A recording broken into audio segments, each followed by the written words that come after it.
excited to have you here. I'm really excited to learn more about you. So it would be awesome if you start with just telling us about you. What goes on in a day of, Masooma Rizvi's life?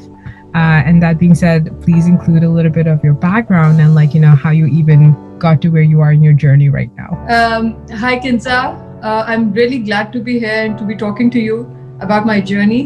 My name is Masooma Rizvi, and I'm an artist from Pakistan, based in UAE for about 12 years now. I'm basically a business graduate, graduated from Pakistan Institute of Business Administration, then worked for a few years over there, came here to Dubai, pursued another degree in business from here. But then I feel my calling was still out there. It was, it was still an open-ended thing. I had to look for what actually was my calling. And I eventually landed upon this thing. I started to paint when I was in Egypt for a couple of years. We moved there for a couple of years only. And then there was no looking back after that. I can say that my journey had started as a child, but when I went to Egypt, it really bloomed into something that I could call a career. Wow. So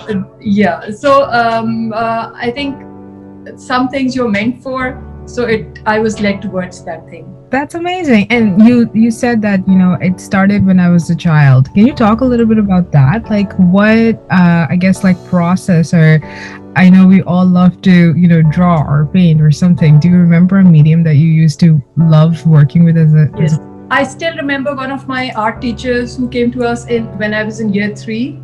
She was one of the best teachers I've ever had, and she actually made us think about what to draw and what not to draw. Otherwise, the teachers would come in and give us a still life or something and ask us to draw that, which got really boring for her. So I think this teacher was my hero back then. She was the teacher who made me think about art. She made me love art, actually. And I started to paint. I painted. I did all forms of crafts also. And the other day, my mother came to me and she showed me one of my papers from, I think, about 20 years ago, where I had done some Arabic calligraphy as a child. And this is what I do now. Arabic calligraphy is what I learned later and what I do now.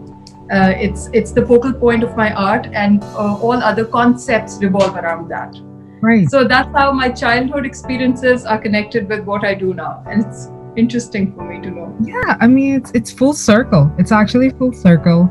And sort of the idea of going back to your roots. I love that. Exactly. That's amazing. And so that's great. So your adult, learning and education has actually been in business, and you said you found your calling in Egypt. I want to ask about that. What was the turning point where you were like, you know what, enough with that. I think I'm gonna do what I love full time.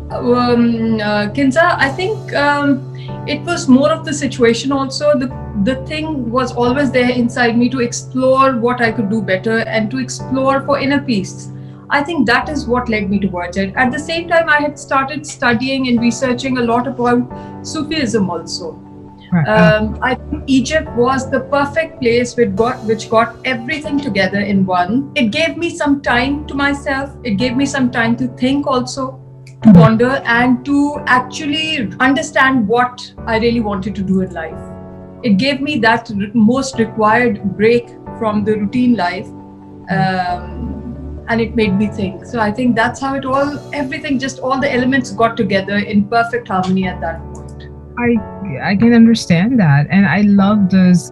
I feel like we were actually just talking about it the other day amongst some other group of artists. We were talking about epiphanies, and we were like, I think that all the epiphanies have actually been used up by earlier artists in the earlier centuries that used to wait for the perfect moment of a perfect light to hit somewhere, and then that would become their masterpiece. But in actuality, if you really look at the processes and sort of if you talk to artists nowadays about their processes, etc., it's really now our life experiences and maybe our state of mind that we are, or the state of the world actually that we live in, that form where we are right now. So what you were saying right now makes complete sense to me. Thank you. Thanks so much for sharing that. That's beautiful. And And so you found yourself in, in that moment. And a lot of people, sometimes they base their likes and dislikes and their sort of like interest in art based on like, things they learned in education or saw in like other places. What Hmm. were the things that were shaping your thoughts at that moment where you were like, okay, I think that, yes, I know that this is the direction I want to be in? And how did you start to form like your personal art education? As I said, all the elements came in perfect harmony at that place. I personally feel that move to go to Egypt, it came as a blessing in disguise. Though initially I was not quite excited about it, but when I went there, I explored the place, or maybe the place and the situation explored me more. And that's how I got to know that this is what I have to do. And there I found a very good teacher for Arabic calligraphy also. He was one of those teachers that you can actually call, he was non-commercial. He just wanted to teach, like, जैसे आप उर्दू में कहते हो उस्ताद, real in the true sense, and ustad in the true sense. And he taught me Arabic calligraphy, and that really motivated me. Also, since the situation in Egypt at that time was such, because of the political condition and all of those, that we could not do a lot of outdoors. We had to stay indoors more because of the security condition also at that time. So I got even more time to explore this art form, calligraphy and painting, and I invested a lot of time in that. So that 1 or 2 years, you can say, I did nothing but paint. I just painted and did calligraphy, just brushed up on my skills, got the opportunity of meeting really good teachers through this teacher that I mentioned about. So I think it was just that. That's amazing, and I love that. I love that idea, and I can already form a picture of you, exploring. And I think that you've hit on something really important here, which is the art of exploring itself, or the art of rushing, enhancing your skill yourself, and then you throw in a mentor or a teacher, and that really perfects the equation. I love that. Thank you for sharing. And so, you've talked about, your own journey. Is there any other, do you have art in your, family or your background that we should know of? No one noticeable, but I feel there was a lot of talent in my family which could have been explored better. But like my mother herself, she still paints. She just paints casually. She would sometimes paint on canvas, sometimes on fabric, sometimes on various mediums, but she's not taken it up professionally. But I feel the talent was there, but it never got out the way it should have gotten out. I love to include that question, not because like, I don't appreciate individuality. Of course I do, but it's always like you never know where Exactly. somebody might have made that connection. So Yes, that's so certainly. lovely. And I think the interest and the little skill set that came down to me came from my mother's side. Oh, that's perfect. And so what do they, sort of like think of you now? And, what is their feedback now? People around you? No, they love it, and they really encourage me to do more. And it's because of them that I'm able to continue my interest in the way that I'm doing right now. Oh, that's so sweet. That's lovely. And so talking a little bit about, feedback and sort of like, I want to say the communication around art that we do have in our, current community. Do you have any like, I want to say, how do I phrase this? Do you have any sort of like opinions, or like, what are your thoughts around where the art community stands right now? You are very well aware of the Pakistani scene, and like, the scene, of course, you are living in the UAE. So what stands out to you as like not only a progressional achievement, but also like what are the state of affairs, as I would like to call it right now, according to you? See, there are a few things that I have observed over the years, and I would like to, discuss those. Number one, I feel in art there should be no labels. There should be no labels, as in thinking that big names and small names, or qualified or unqualified, self-taught or trained, art should be taken as art for the sake of art, and not just it should not be hidden behind labels, because that way we are not doing justice to the work that is being produced. Number one. Number two, looking at the art scene in Pakistan, it's very mature, it's very evolved. There are some amazing artists back home. And me, for one, since I've started the art journey for myself, I've strived to bring those names forward, those works forward, because I'm fortunate enough to have to be sitting here, which is an international platform, and I'd like to bring the artwork of my Pakistani artists to this platform and to the international platform, because it needs to be seen and appreciated. If you talk about the art scene in the UAE, there's so much diversity over here. There are people from every nationality. So you cannot say those labels that we normally see in our country are not, they don't exist over here. Here, people buy art. If they like the work, they will buy art. In Pakistan, as well as here, I feel one thing that should be promoted more is to pave the path for the young ones, the youngsters who are coming into this industry. I think the journey we've covered our journey to an extent. Now we should try. It's my attempt to try and make the journey for the newcomers much easier and more organized. That's what I feel, because if it's more organized, more talent will come forward. And I think this, as an artist and as an art enthusiast, it falls upon us to make it easier for the ones who are just joining the industry or who have the talent and needs to be brought forward. So I think that needs to be done. I think everything that you've said there is gold. Reasons being, of course, the sort of, I feel like success of a career or of like a path, I think lies in its ability to evolve, and of course, be helped by those who've actually experienced it. So yes. I would love for you to speak a little bit about that, as we had talked in our initial call. Of course, there are initiatives that you're setting up to bring our artists and our art to the limelight. So I definitely want to, give you some time to talk about that. What is that initiative? And if you can talk to a little bit about like how I'm really interested and curious about the organized part, making way for future artists more organized. Yeah. One thing I think which needs to be done in the art industry is to have mentors. Mentors both to make the journey easy for them, as I just said, as well as mentors in the art industry itself, senior artists who should give some tips to the youngsters who are coming in, give some mentorship to them. Okay, if you talk about the opportunities that I've developed over here, I set up an organization by the name of Overseas Pakistani Artists about 3 years ago.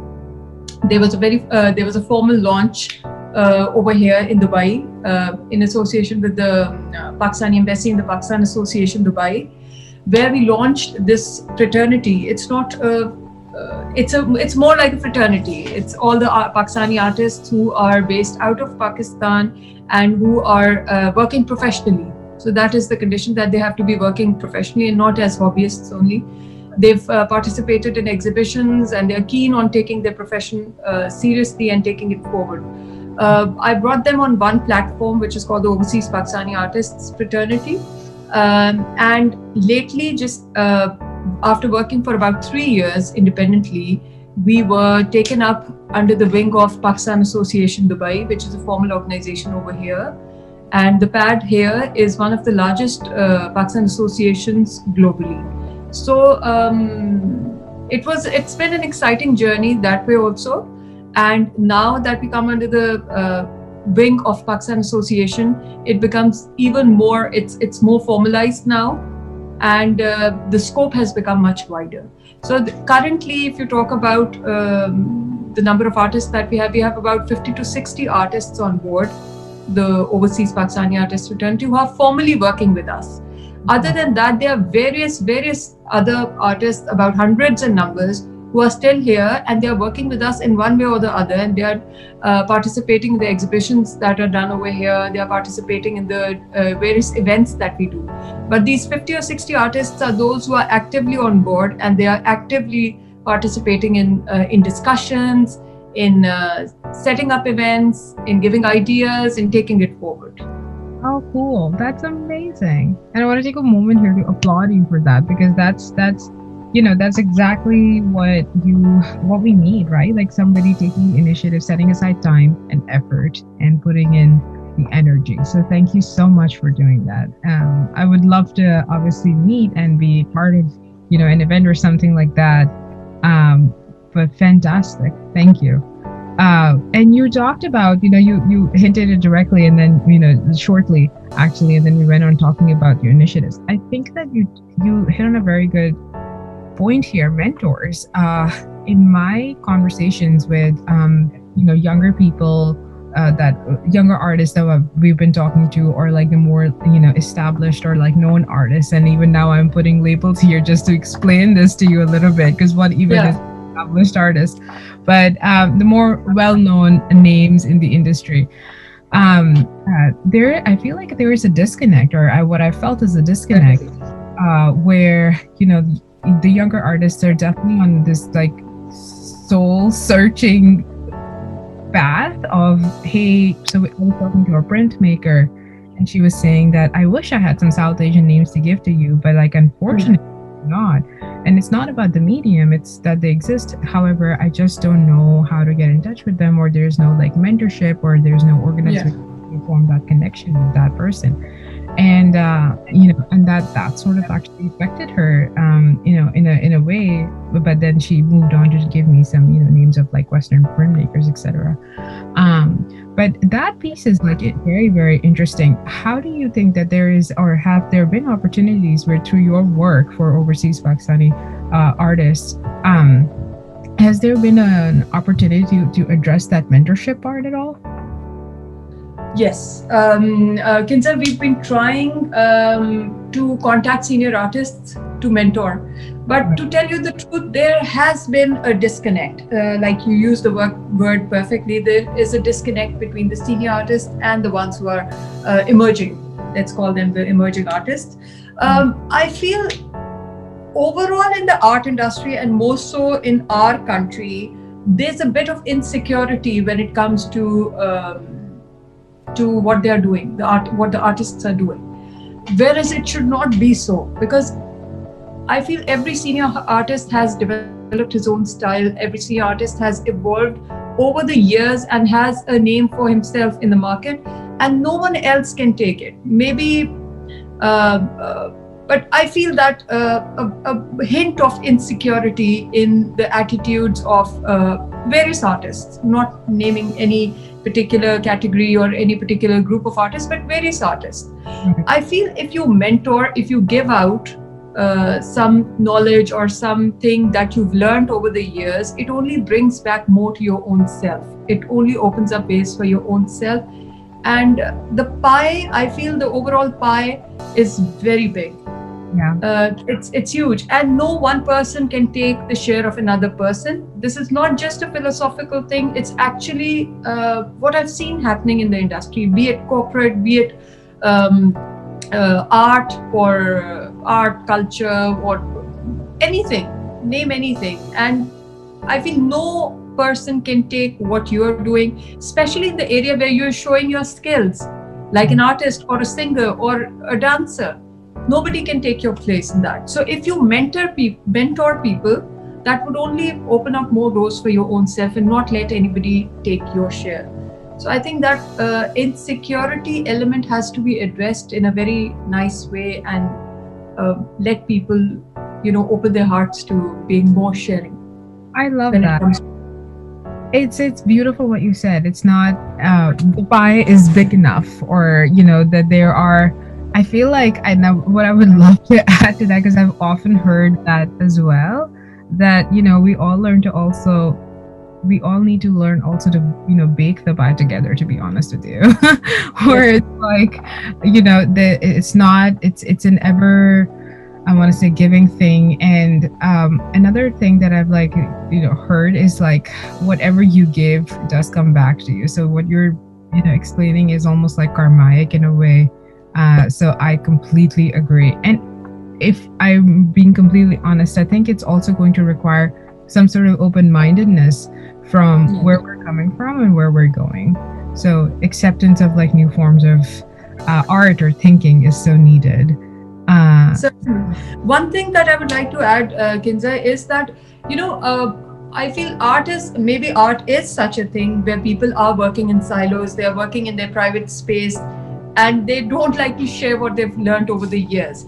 Okay, that I understand a bit, but one is the karma part, that what you give will come back to you. Okay, that's the philosophical aspect of it. But when you talk about it practically also, I think we need to have a structured system within our art industry, especially because I'm very close to my heart is very close to my country, and I'm very loyal.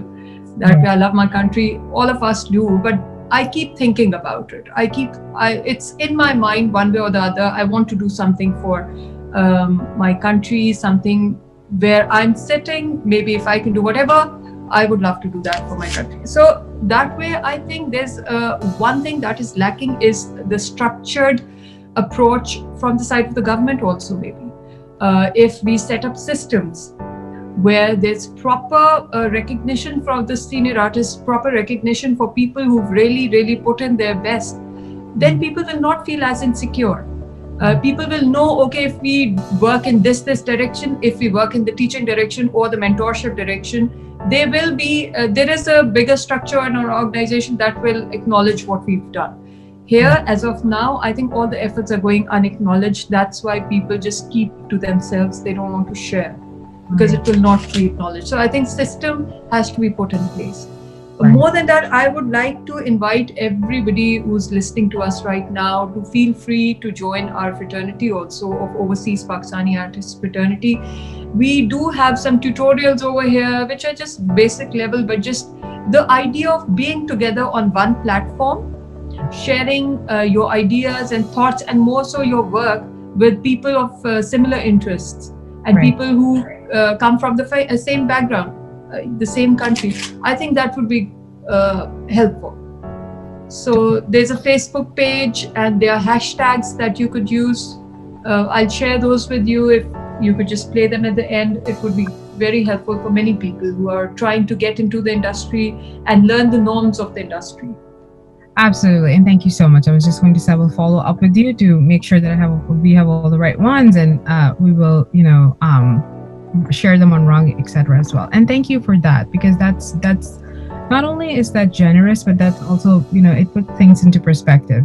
Generally, human beings, we need feedback, and it's definitely not like the 16 or the 1700s where working in silos and like making art for like one's own sake is the only, which happens today as well. But of course, nowadays with our art being published instantaneously on social media, or even in exhibitions, which takes a bit more time than social media, but it is for public view, and it is open for instant feedback. So that does create that thing of like, what do people, what are people thinking of the art, etc. I feel like in that learning component and showing people that indeed there's a way of sharing in a more open-minded way, I feel like makes people more comfortable.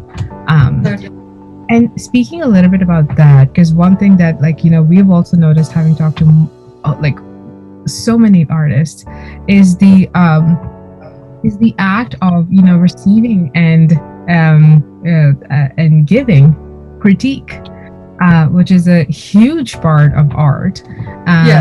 And once you put your work or your baby out there in the social media realm, or even in an exhibit realm, or whatever it is, that's what we're doing. We're opening ourselves up to that. So can you speak a little bit about, and my mind has been thinking a lot about that, the value, and if you have experienced this in any way, the value of giving and receiving positive and constructive feedback, and how you think that a person can choose to take it or not.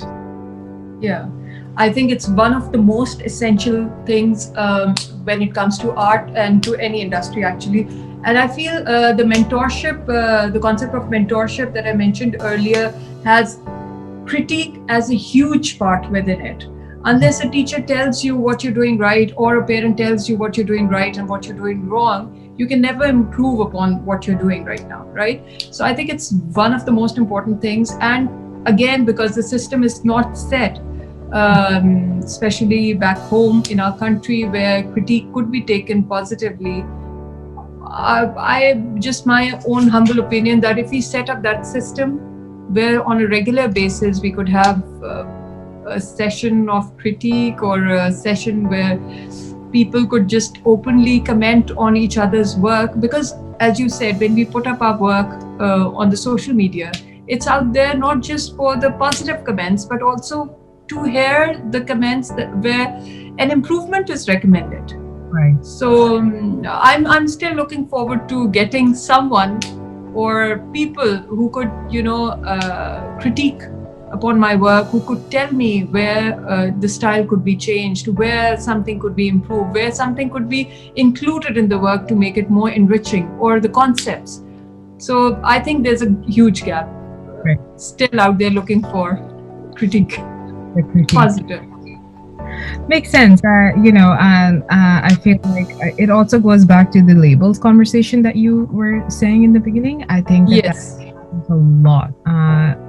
People don't want to be bucketed, and right now they're automatically bucketed into things. And so, I've seen people completely disregard students' work sometimes because they're student work, and it doesn't Yeah. your medium and your process. And thinking of what happens when you are looking to create a piece, or we talked about inspiration and everything, but I would love to hear your process. Do you think, in your opinion, that it's more instantaneous? Is it a mix of okay, I'm gonna think about an idea and then sit on it for a couple of days and then put it on canvas? What does that look like for you? Kinza, ideally it should have been the way we expect an artist to work, that he's waiting for the inspiration to come in, and he's waiting for getting the right concepts, and then he starts off, and then there's no stopping, and then in one go he finishes off his work.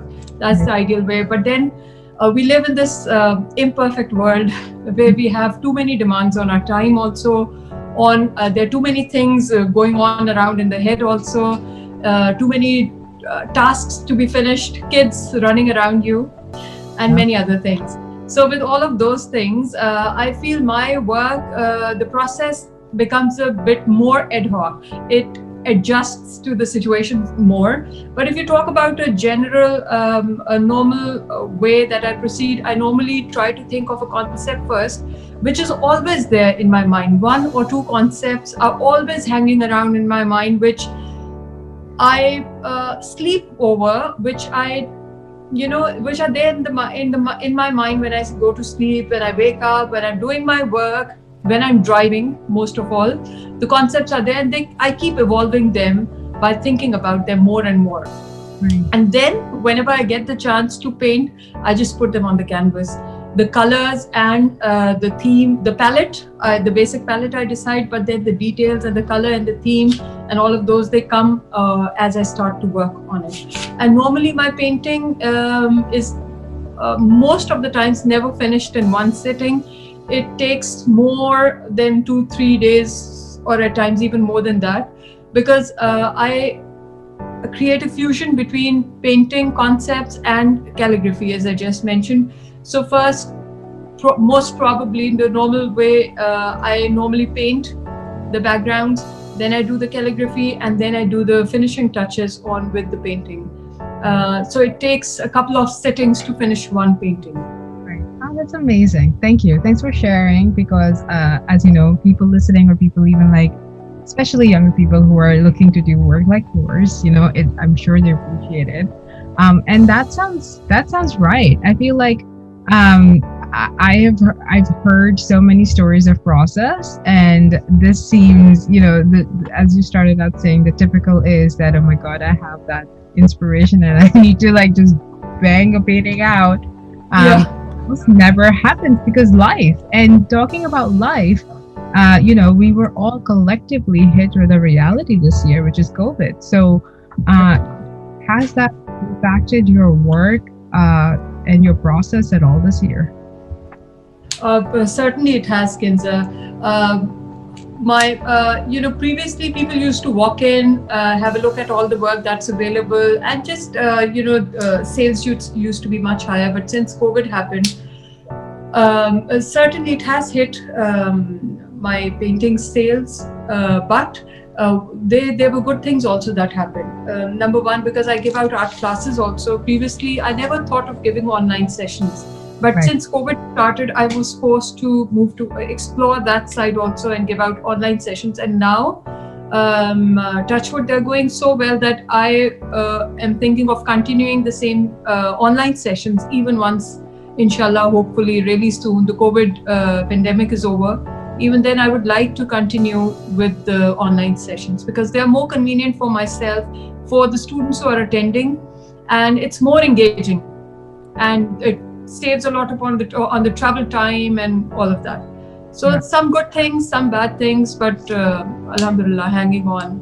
Yeah. One thing that I'd like to add, since you asked that question about your the routine Yes. and the routine of doing a painting and how you think, how you conceptualize and all, there's a small message that I'd like to give out to the young artists who are just starting their journey, or not just artists, anybody who's starting something. You'll never get the perfect environment, you'll never get the perfect elements around you. You have to create the perfect situation for yourself to do the work that you've targeted to finish.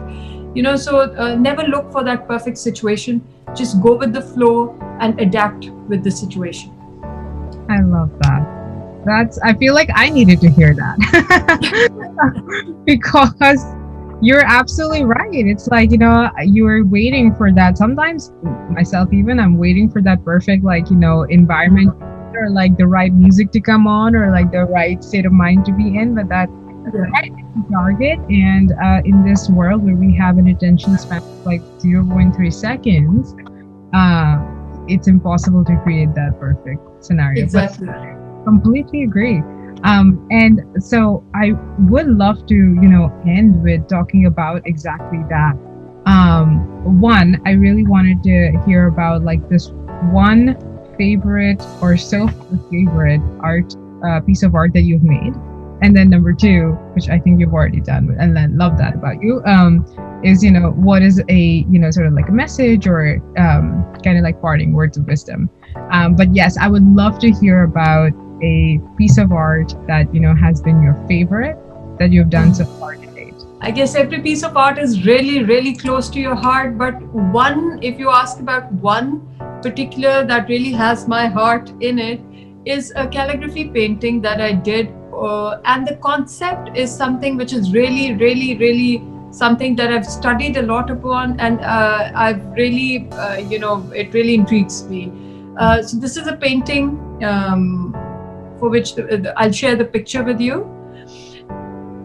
It's based around the concept of the working of an atom, how an atom works, and how there's a nucleus in the center, and all energy is attracted towards it. That is one center towards which everything else converges, and that is what keeps it in place. That is what keeps it going. And this, if you see on a larger scale, on a magnified scale, this is exactly what's happening in the world. There's one center towards which everything else converges and revolves around. So this is what I painted, and it's really close to my heart. I'll share the picture with you.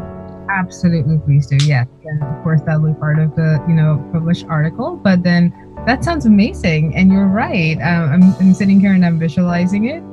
But I would love to see that painting, and thank you.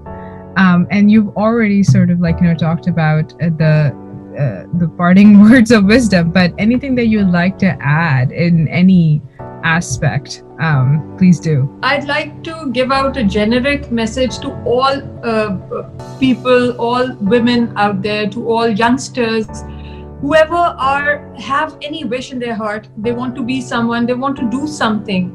Please, now is the time. I would like to tell them that there's no stopping, there are no barriers. The only barriers that you have are the ones that you have in your mind. There's no external barrier, no external limitation that can stop you from reaching the heights that you have set, targeted for yourself. So just go out there, explore what's there for you in this world. Exploration and, just trying out things, self-actualization. This life that we have we don't know when it will end, but the best thing would be to enrich it so much that in every moment you live 1,000 lives. So basically just go out there, explore, see what you've got inside you, and just don't give up. No barrier is strong enough to hold you back. That's my message. Love that. Thank you so much. And as you know, this is like, early morning here. So I love that message. My day is Thank you so much, Masooma. It was a wonderful time talking to you.